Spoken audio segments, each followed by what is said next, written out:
Assalamualaikum warahmatullahi wabarakatuh. Waalaikumsalam.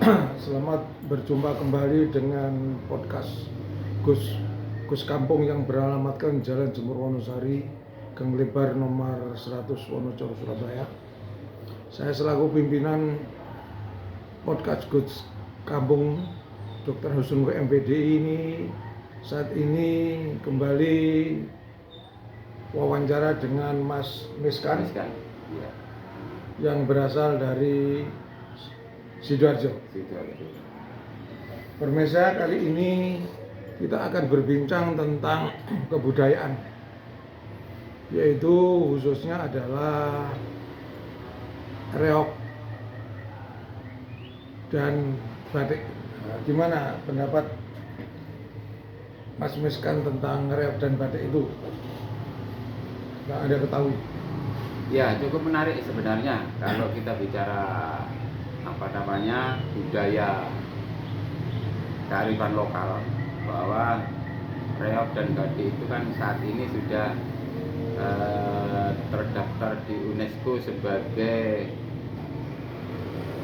produk atau sebagai budaya yang diakui oleh dunia.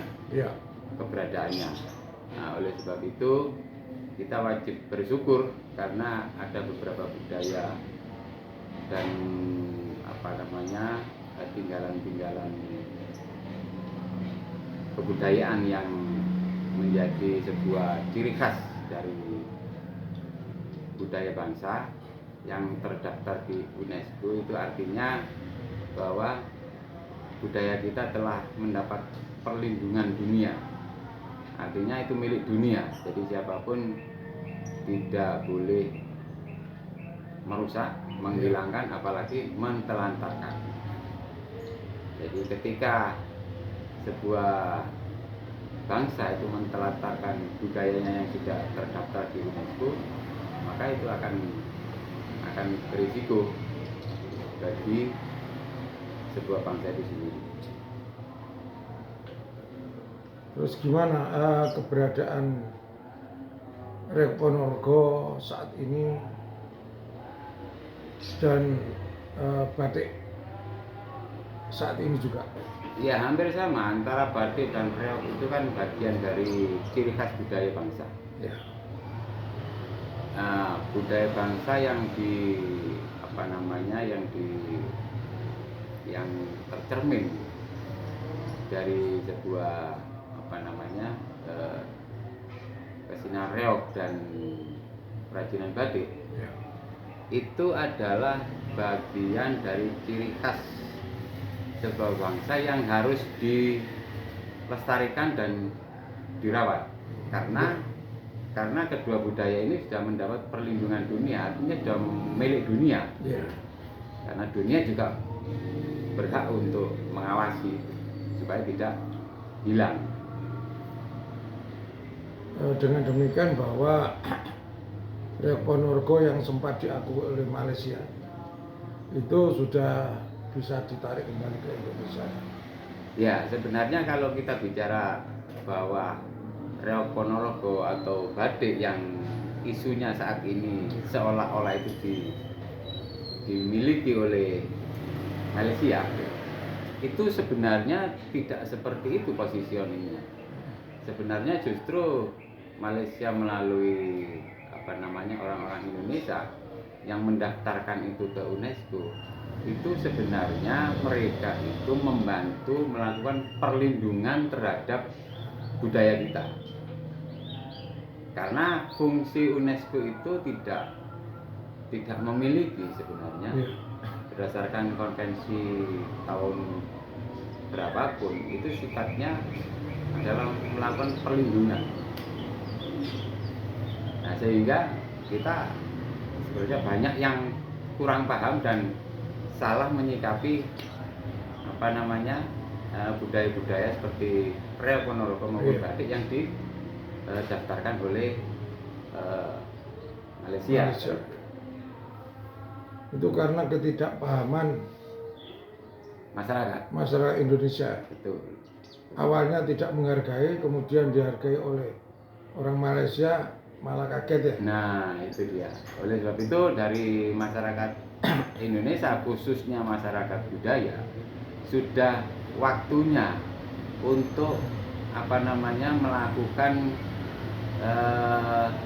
melakukan inventarisasi dari budaya. Dari sekian gugusan pulau ini kan banyak sekali budaya-budaya. Lah, para budayawan itu saat ini mestinya sudah harus berkiprah ke sana, karena perwakilan Indonesia di UNESCO itu sangat aktif sekali untuk melakukan sosialisasi itu.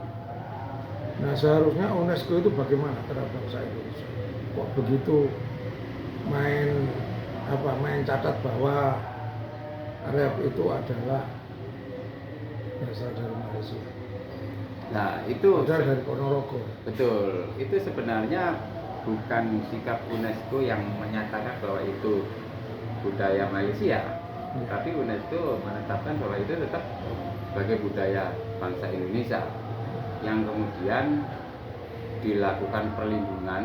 UNESCO melakukan perlindungan terhadap budaya-budaya itu supaya tidak hilang dan tidak rusak, bahkan ditelantarkan, karena itu bagian dari budaya sebuah bangsa yang harus dilindungi oleh dunia, karena UNESCO itu sendiri adalah merupakan badan dunia. Terus sekarang ini apa Reok itu masih miliknya Malaysia apa milik Indonesia? Oh, tetap milik Indonesia. Tetap milik Jadi Indonesia. di Malaysia itu sudah digagalkan dari catatan UNESCO. Bukan digagalkan, tetap tercatat di UNESCO sebagai Reok, sebagai budaya bangsa Indonesia. Itu Reok ya. Kemudian soal batik bagaimana? Hampir sama, posisinya hampir sama. Justru malah sekarang itu kalau tidak salah menurut konvensi 2000 berapa saya agak lupa, justru Pekalongan itu sudah terdaftar di UNESCO sebagai daerah kerajinan batik. Nah, itu budaya itu saat ini sudah mendapat perlindungan dari UNESCO karena sudah terdaftar di UNESCO. Nah, oleh sebab itu dari masing-masing daerah atau kabupaten kota di Indonesia yang punya produk kearifan lokal, dalam artian budaya-budaya lokal, itu para budayawan lokal maupun nasional sudah harus melakukan kajian-kajian secara terus-menerus untuk bagaimana itu bisa masuk didaftarkan di UNESCO. Apakah masih banyak produk-produk batik di berbagai daerah Indonesia belum terdaftar di UNESCO? Sangat banyak. Oleh sebab itu, apakah pendaftaran batik itu hanya satu entitas saja, bahwa batik itu adalah sebuah budaya bangsa Indonesia, atau karena di semua daerah itu ada ciri khas batik sendiri-sendiri. Jadi ada di batik Jogja ada, batik Solo ada, batik Madura juga ada. Semua daerah itu punya ciri khas batik. Artinya mereka itu punya budaya membatik sesuai dengan ciri khas kearifan lokal. Nah, ini sebenarnya yang harus mendaftarkan pemerintah apa pengusaha batik itu sendiri? Sebenarnya pemerintah dalam hal ini Departemen Pendidikan dan Kebudayaan, tapi tetap harus melalui peran serta dari para budayawan yang bisa menggali potensi-potensi. Ini rupanya kalau batik itu kan sudah posisinya sudah naik kan? Ya, sudah banyak orang gemar pakai batik, para pejabat, para pengusaha, orang kelas menengah atas itu sudah pada pakai batik. Nah, hari ini apakah perlu dari calon wakil presiden atau presiden untuk menggunakan baju batik ini apa perlu? Ya. Kalau selama hari ini kan Pak Ganjar Pranowo pakai lorek-lorek tapi bukan batik. Gimana pendapat Mas Miskan? Ya sebenarnya kan batik itu tanpa harus dipublikasikan, tanpa harus harus dipromosikan.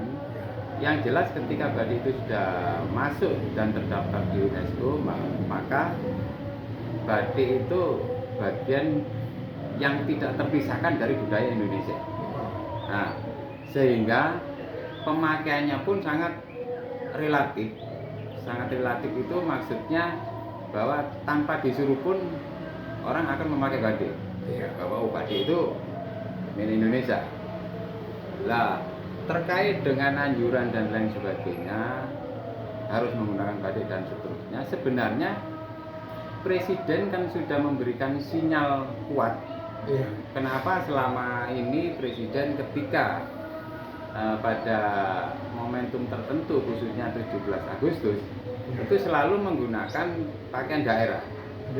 Ya kan? Artinya bahwa masyarakat kita itu diberi ruang terbuka seluas-luasnya untuk mengekspos atau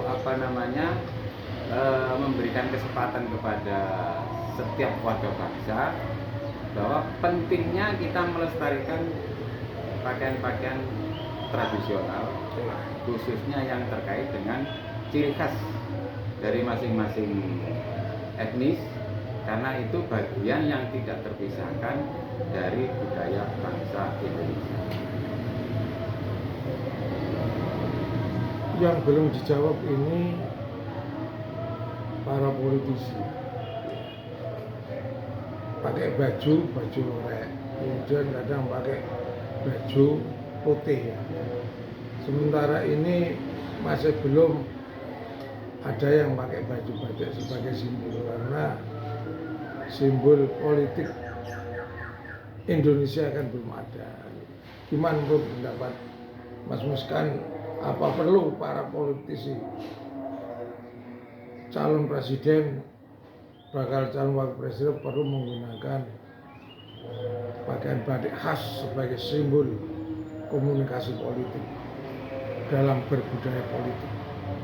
Ya, balik lagi kalau kita bicara secara umum bahwa sebenarnya media untuk mempromosikan sebuah identitas bangsa itu memang para tokoh politik maupun tokoh nasional itu lebih efektif. Nah, terkait dengan kenapa mereka dalam hal ini selalu tidak menggunakan batik pada saat melakukan kontestasi dan seterusnya, ya balik lagi karena sistem politik di Indonesia itu kan sifatnya lebih ke kepentingan elektabilitas. Oh iya. Satu, yang kedua bahwa simbol-simbol yang mereka artikan secara pribadi itu menjadikan inspirasi mereka untuk melakukan mobilisasi suara yang menurut mereka mungkin efektif. Tetapi ya itu tadi kembali lagi sampai sejauh mana kita membangun militansi nasionalisme bangsa ini bisa melalui apa saja, sehingga jangan sampai apa yang dilakukan itu justru akan memperkecil dari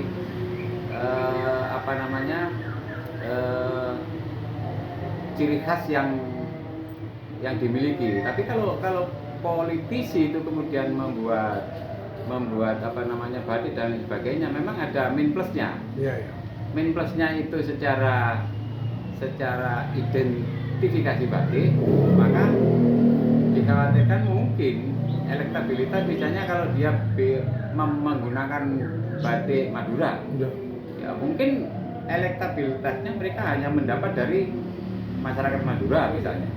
Kalau menggunakan batik yang dari daerah lain mungkin hanya daerah itu saja. Nah, mungkin itu menjadi pertimbangan sehingga mereka tidak menggunakan batik. Ya. Pemirsa yang saya hormati, podcast Gus Kampung inilah komentar dari aktivis politik budaya Nusantara, yaitu Mas Miskan. Terima kasih atas perhatiannya. Wallahul muwaffiq ila aqwamit thoriq. Wassalamualaikum warahmatullahi wabarakatuh. Waalaikumsalam.